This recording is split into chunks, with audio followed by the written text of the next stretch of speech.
যেটা এত দাম, পৃথিবীর এত খান কলঙ্ক কেউ সুমো দেয় না। ছোট্ট একটা টুকরা কাঠের উপরে কোরআন রাখার কারণে যতবার বলি ততবার ওই কাঠ টুকরার এই জন্য কোরআনটা শিক্ষা দেবে। যে কোনো এই এলাকার দুনিয়াকে দেয় যত হেফজোখানা আছে আপনার সন্তান দিবেন, যে দূরে না দিতে পারেন মাদ্রাসায় লেখাপড়া করাবেন। আমার দাবি হলো আপনার সন্তানগুলো আলেম বানান, আপনার সন্তান হালাল হারাম বুঝতে পারুন।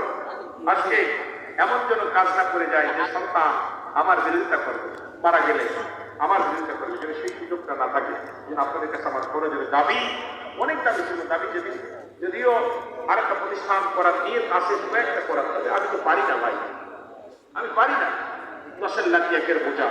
এই জন্য আপনাদের সহযোগিতা চাই, কিচ্ছু চাই না, সর্বসহযোগিতা মনের ভালোবাসা, এই সহযোগিতা চাই, অর্থ চাই না, সম্পদ চাই না, তাই একটা সন্তান আমি মানুষ করি, আপনাকে একটা খাইছি, আপনার জন্য একটা সন্তান মানুষ করে দিতে পারি। এই জন্য আমরা নবীজিকে একটু সালাম জানাই।